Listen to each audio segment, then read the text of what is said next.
നമ്മൾ 355 തൊട്ട് 370 വരെ പറയുമ്പോൾ ജൻ കി ബാത്ത് ലോക്സഭ 543 സീറ്റിൽ പ്രവചിക്കുന്നത് NDAക്ക് 377.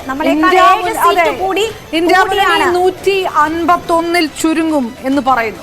മറ്റുള്ളവർ 15 സീറ്റുകൾ വരെ നേടിയേക്കാം എന്നാണ് ജൻ കി ബാത്തിന്റെ എക്സിറ്റ് പോൾ ഫലം പുറത്തുവരുന്നത്. റിപ്പബ്ലിക് ടിവി 359 NDAക്ക്, ഇന്ത്യ മുന്നണി 154. അതും ഈ 355-നും 370-നും ഇടയ്ക്ക് എന്ന ഒരു പ്രഡിക്ഷൻ തന്നെയാണ് അവരുടേതും. അവിടെയും മറ്റുള്ളവർ ഈ 30ലേക്ക്, നമ്മൾ 17 മുതൽ 29 എന്ന എക്സിറ്റ് പോൾ ഫലം പുറത്തുവിടുമ്പോൾ റിപ്പബ്ലിക് ടിവി 30 എന്നതിലേക്ക് വരുന്നു. 359 NDAക്ക് എന്നതാണ് എക്സിറ്റ് പോൾ ഫലം. ലോക്സഭ ടിവി, ലോക്സഭ ടിവി NDAക്ക് 175, ഇന്ത്യ മുന്നണിക്ക് മറ്റുള്ളവർക്ക് 47 എന്ന കണക്കിലാണ്. 171 ഏറ്റവും കൂടുതൽ. അതും നമ്മളുടെ സർവേയുമായി ചേർന്ന് പോകുന്നതാണ്. ഒരു സീറ്റിന്റെ മാത്രം വ്യത്യാസം. ഏറ്റവും കൂടുതൽ സീറ്റ് നേടുകയാണെങ്കിൽ ഒരു സീറ്റിന്റെ മാത്രം വ്യത്യാസമാണ് പ്രെഡിക്റ്റ് ചെയ്യുന്നത്. എന്തായാലും 371. മാട്രിക്സ് ലോക്സഭ 543 സീറ്റിലേക്ക് പ്രവചിക്കുന്നു. NDAക്ക് 353 മുതൽ 368 സീറ്റ് വരെ. ഇന്ത്യ മുന്നണിക്ക് 118 മുതൽ 133 വരെ. അതേഴ്സ് അല്പം കൂടുതൽ സീറ്റുകൾ നേടുമെന്നാണ്. 43 മുതൽ 48 വരെ സീറ്റുകൾ നേടാം എന്നതാണ് മാട്രിക്സിന്റെ പ്രവചനം. അതോടൊപ്പം ഇനി പരിശോധിക്കേണ്ടത് CNXന്റെ ആണ് സർവേ ഫലം. അതനുസരിച്ച് 371 മുതൽ, അതായത് BJPയുടെ NDAയുടെ അവകാശവാദത്തെ ശരിവെക്കുന്ന ഒരു സർവേ ഫലം ഇപ്പോൾ പുറത്തു വരുന്നത് CNXന്റെ മാത്രമാണ്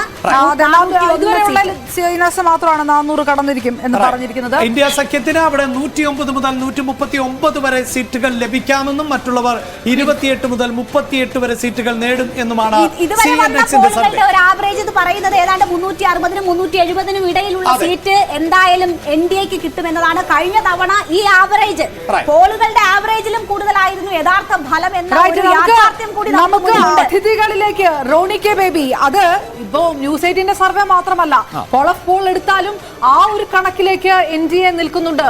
ഈ 350-നും 370-നും ഇടയിൽ വളരെ സേഫ്. എനിക്ക് റോണിയോടുള്ള ഒരു സംശയം, കേരളത്തിന്റെ സർവേ താങ്കൾ ശ്രദ്ധിച്ചു കാണും. അവിടെ വളരെ കൃത്യമായി UDF തരംഗമാണ് സർവേ പറയുന്നത്. ഇന്ത്യയുടെ പൊതുചിത്രം ശ്രദ്ധിച്ചു കാണും. അവിടെ വളരെ കൃത്യമായി BJPയുടെ തരംഗമാണ് കാണുന്നത്. അപ്പോൾ താങ്കൾക്ക് എങ്ങനെ ഫൈനലൈസ് ചെയ്യാം, എങ്ങനെ അവസാനിപ്പിക്കാം ഈ സർവേയെ? ഞാൻ കേരളത്തിന്റെ സർവേ ഞങ്ങൾക്ക് അനുകൂലമാണെന്നും അല്ലെങ്കിൽ അഖിലേന്ത്യാ തലത്തിലുള്ള സർവേ ഞങ്ങൾക്ക് എതിരാണെന്നും പറഞ്ഞുകൊണ്ട് എക്സിറ്റ് പോളിനെ ഒന്ന് തള്ളി പറയാൻ വേണ്ടി ഞാൻ ആഗ്രഹിക്കുന്നില്ല. ഞാൻ ആ ഫിഗേഴ്സിലേക്ക് ഒന്ന് കടക്കുന്നു. നമ്മൾ രാഷ്ട്രീയ സാഹചര്യങ്ങൾ മാത്രം ചർച്ച ചെയ്യുക. കേരളത്തിൽ നമുക്കറിയാം, എല്ലാവർക്കും അറിയാം, ഇടതുപക്ഷ വിരുദ്ധ അധികാരം കേരളത്തിൽ നിലനിൽക്കുന്നുണ്ട്. അപ്പോൾ സ്വാഭാവികമായിട്ടും അതിന് ഗുണം കിട്ടാൻ പോകുന്നത് UDFനാണ്, കോൺഗ്രസിനാണ്. ഇപ്പോൾ കോൺഗ്രസ് ഒരു വലിയ മുന്നേറ്റം കേരളത്തിൽ ഉണ്ടാക്കുമെന്ന് കേരളത്തിൽ സംശയമില്ല. നമ്മൾ അഖിലേന്ത്യാ തലത്തിലേക്ക് വന്നത് ഇപ്പൊ പിന്നെ മഞ്ജുഷ ഓർക്കും, ഞാൻ കേരളത്തിന്റെ കാര്യത്തിൽ ഞാൻ അതിനെ അക്സെപ്റ്റ് ചെയ്യുന്നു, ഇന്ത്യയുടെ കാര്യത്തിൽ വരുമ്പോൾ ഞാൻ എതിർത്തു, അങ്ങനെയല്ല ഞാൻ പറഞ്ഞത് ചോദ്യത്തിന്. കാരണം ഈ തെരഞ്ഞെടുപ്പിലെ രാഷ്ട്രീയ സാഹചര്യം അത് അഖിലേന്ത്യാ തലത്തിൽ ഞങ്ങൾക്ക് അനുകൂലമാണ്. ഇന്ത്യ മുന്നണിക്ക് കോൺഗ്രസിനോട് അനുകൂലമാണ്.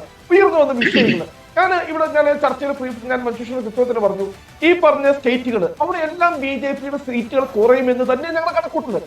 ഇവിടെ ഇപ്പോൾ നമ്മൾ പറയുന്നു എക്സിറ്റ് പോൾ ഓരോ കോൺസ്റ്റിറ്റ്യൂൻസിൽ നിന്നും എത്ര വോട്ടർമാരെ കണ്ടാണ് ഇത് തയ്യാറാക്കുന്നത് നമുക്ക് കിട്ടുന്നില്ല. വോട്ടർമാരെ കുറിച്ച് വിദേശ മാധ്യമങ്ങൾ ഉൾപ്പെടെ വിദേശ രാഷ്ട്രീയ നിരീക്ഷണം ഉൾപ്പെടെ പറഞ്ഞത് മിസ്റ്റീരിയസ് എന്നാണ്. നിഗൂഢതകൾ മനസ്സിൽ സൂക്ഷിക്കുന്ന ആളുകൾ. കാരണം നമുക്കറിയാം BJPയുടെ മാർക്സിസ്റ്റിന് വലിയ സ്വാധീന വലയം ഉത്തരേന്ത്യ ഉൾപ്പെടെയുള്ള പല ഗ്രാമങ്ങളിലുണ്ട്. ഗ്രാമീണർ എന്തായാലും ആ അഭിപ്രായ വ്യത്യാസം എക്സിറ്റ് പോളുകളുമായി ബന്ധപ്പെട്ട് നിങ്ങൾക്കുണ്ടായിരുന്നു. ചർച്ചകളിൽ പോലും പങ്കെടുക്കേണ്ട എന്ന ഒരു തീരുമാനവും നിങ്ങൾ എടുത്തിരുന്നു. എന്തായാലും നമുക്ക് മുന്നിലുള്ള കണക്ക് ഇതാണ്. ഒരു പക്ഷേ യാഥാർത്ഥ്യം നിങ്ങൾ വിശ്വസിക്കുന്നത് പോലെ മറ്റൊന്നായേക്കാം. അതെന്തായാലും നമുക്ക് കാത്തിരുന്ന് തന്നെ കാണാം. ജൂൺ 4 മാത്രമേ അത്തരമൊരു കൃത്യമായ ഫലം നമുക്ക് മുന്നിലേക്ക് എത്തൂ. ശ്രീ കൃഷ്ണദാസ്, ഇവിടെ എക്സിറ്റ് പോൾ ഫലങ്ങൾ തെറ്റിയ ചരിത്രവുമുണ്ട്. 2004 എക്സിറ്റ് പോൾ എന്താണ് പറഞ്ഞത്, പിന്നീട് എന്താണ് സംഭവിച്ചത് എന്ന് നമുക്കറിയാം. അപ്പോൾ 2004 ആവർത്തിക്കാം. കേരളത്തില് എന്റെ ഒരു ക്യൂരിയോസിറ്റി കൊണ്ടാണ്, കേരളത്തില് NDAക്ക് 1 തൊട്ട് 3 വരെ പറഞ്ഞിട്ടുണ്ട്. താങ്കളുടെ കണക്കിൽ അത് ഏത് മണ്ഡലമാകാനാണ് BJP ഏറ്റവും കൂടുതൽ പ്രതീക്ഷ പുലർത്തുന്നത്? ഇപ്പോ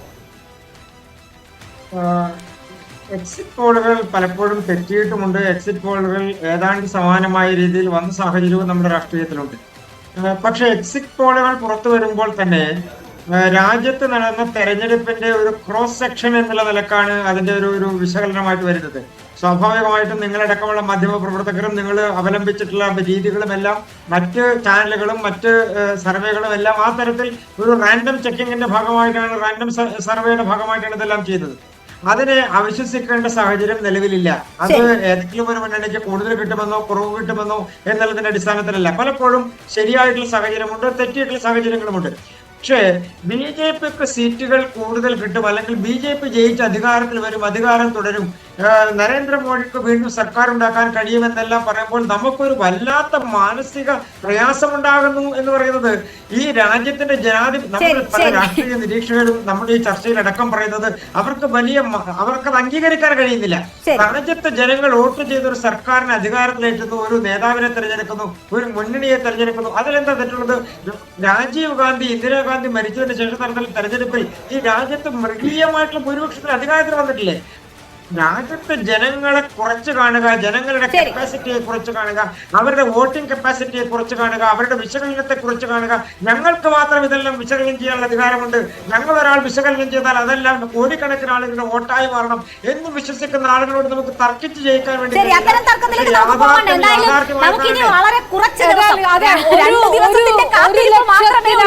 ഒരു ലക്ഷത്തിനടുത്ത് ആൾക്കാരുടെ അടുത്ത് നടത്തിയ ഒരു സർവേ കൂടിയാണ്. അങ്ങനെ തള്ളാൻ കഴിയുന്ന ഒരു കാര്യം മാത്രമാണ് സാധ്യമാവുക സർവേയുടെ കാര്യത്തിൽ. പക്ഷെ നമുക്ക് കാത്തിരിക്കാം. ഇനി എത്ര 2 മാസം നമ്മൾ കാത്തിരുന്നു, ഇനി 2 ദിവസത്തിന്റെ ഏതായാലും നേരത്തെ പറഞ്ഞ പോലെ പ്രവചനങ്ങൾ ഒരു വശത്തുണ്ട്. പക്ഷേ ഇവിടെ നോക്കിക്കോണേ, ആദ്യം 400 പാർ പറഞ്ഞു, അതിനുശേഷം പിന്നീട് അവർക്ക് തന്നെ ഒരു ആത്മവിശ്വാസക്കുറവ് വന്നു. പക്ഷെ ഇതാ ഇപ്പോൾ എക്സിറ്റ് പോൾ വരുമ്പോൾ ഏതാണ്ട് അതിനോട് അടുത്ത് തന്നെ എത്തുന്നു. അപ്പോൾ കുറച്ചുകൂടി ഉദ്വേഗം ഈ തെരഞ്ഞെടുപ്പ് ഫലവുമായി എടുത്തു പറയേണ്ടത് ഇത് പെട്ടെന്ന് നമുക്ക് അവസാനിപ്പിക്കാൻ സമയമായി. ഒറ്റ കാര്യമാണ്, ഞങ്ങൾ ഈ തെരഞ്ഞെടുപ്പിന്റെ പ്രവർത്തനം തുടങ്ങിയത് ഇന്ത്യ മുന്നണി 2024 തെരഞ്ഞെടുപ്പ് പ്രഖ്യാപിച്ചതിന് ശേഷം നടത്തിയ പോലെയല്ല. ഞങ്ങൾ 2019 തുടങ്ങിയ പ്രചരണത്തിന്റെയും പ്രവർത്തനത്തിന്റെയും ഭാഗമാണെന്നേ ഈ 400 എന്ന് പറയുന്ന സംഖ്യ. ആ 400 വരാനുള്ള പ്രവർത്തനം ഞങ്ങൾ നടത്തിയ ആൾക്കാരാണ്. 2024 ജാനുവരി മാസത്തിലെ ഫെബ്രുവരി മാസത്തിലെ മുന്നണി ഉണ്ടാക്കാൻ ശ്രമിച്ച ആളുകളല്ല. ഞങ്ങൾ ആ പ്രവർത്തനത്തിന്റെ ഭാഗമായിട്ടാണ് കണക്ക് കൂട്ടി പറയുന്നത് ഞങ്ങൾക്ക് 400ലേക്ക് എത്താൻ വേണ്ടി കഴിയും. അത് ചിലപ്പോൾ 10 സീറ്റ് പറയുമായിരിക്കും, അല്ലെങ്കിൽ 20 സീറ്റ് പറയുമായിരിക്കും. പക്ഷെ വലിയ ഭൂരിപക്ഷത്തോടുകൂടി സർക്കാർ ഉണ്ടാക്കാൻ കഴിയുമെന്നുള്ള ഞങ്ങളുടെ ആത്മവിശ്വാസത്തിന് ഒരു ദിവസം സംഭവിച്ചിട്ടില്ല. നമുക്കൊപ്പം ചേർന്നതിന് നന്ദി റോണി കെ ബേബി, ഒപ്പം കൃഷ്ണദാസ്, ശ്രീ CBK സത്യൻ. അപർണ, രേണുക, ഒരു കാര്യം നമുക്ക് പ്രേക്ഷകരോട് വളരെ കൃത്യമായി പറയാൻ സാധിക്കും. ഞങ്ങൾ എക്സിറ്റ് പോൾ ഫലമായി നൽകുന്നത് ഡേറ്റകളുടെ അടിസ്ഥാനത്തിൽ 1 ലക്ഷത്തോളം വരുന്ന ആളുകളിൽ നിന്ന് ശേഖരിച്ച ഡേറ്റകളുടെ അടിസ്ഥാനത്തിലാണ്. എക്സിറ്റ് പോൾ ഫലങ്ങൾ എപ്പോഴും ശരിയാകണമെന്നില്ല. ഏതാണ്ട് 100 കോടിയോളം വരുന്ന വോട്ടർമാർ സമ്മതിദാനാവകാശം വിനിയോഗിച്ച ഒരു തെരഞ്ഞെടുപ്പാണ്. അതിൽ ഒരു ചെറിയ ശതമാനം ആളുകളിൽ നിന്ന് മാത്രമാണ് ഞങ്ങൾക്ക് ഡേറ്റകൾ ശേഖരിക്കാൻ സാധിച്ചിട്ടുള്ളത്. എന്നാൽ ന്യൂസ് 18 ഉറപ്പിച്ചു പറയാൻ കഴിയുന്ന ഒന്നുണ്ട്. അത് തെരഞ്ഞെടുപ്പ് ദിവസം 543 മണ്ഡലങ്ങളിലേക്ക് നടക്കുന്ന വോട്ടെടുപ്പിന്റെ വിശദാംശങ്ങൾ 1% പോലും തെറ്റില്ലാതെ ഞങ്ങൾ പ്രേക്ഷകരിലേക്ക് എത്തിക്കും. കാരണം അത്രമേൽ വലിയ നെറ്റ്വർക്കാണ് ഞങ്ങളുടേത്. ഇന്ത്യ മുഴുവൻ വ്യാപിച്ചു കിടക്കുന്ന ആ നെറ്റ്വർക്കിന്റെ പ്രയോജനപ്പെടുത്തിക്കൊണ്ടുള്ള ഡേറ്റകളും വിവരങ്ങളുമായിരിക്കും നമ്മൾ പങ്കുവയ്ക്കുക. എക്സിറ്റ് പോൾ ഫലങ്ങളുടെ വിശദമായ അവലോകനങ്ങളും വരുന്നത് 2 ദിവസവും ഉണ്ടാകും. അപ്പോൾ പ്രേക്ഷകർ ഞങ്ങൾക്കൊപ്പം തുടരുക. വരെയുള്ള പ്രതീക്ഷകളൊക്കെ ഉള്ളവർ ആ പ്രതീക്ഷകൾ തുടർന്നുകൊണ്ട് നെഞ്ചിടിപ്പിലാണ് ഇപ്പോൾ പാർട്ടികൾ, മുന്നണികൾ എന്ന് വേണം മനസ്സിലാക്കാൻ. ആ നെഞ്ചിടിപ്പിന് അവസാനം കുറിക്കാൻ ഇനി ഏതാണ്ട് 48 മണിക്കൂറുകൾ മാത്രമാണ് ശേഷിക്കുന്നത്. ഏതായാലും പൂർണ്ണമാകുകയാണ് മെഗാ എക്സിറ്റ് പോൾ ഇത്തവണത്തേത്. നമസ്കാരം.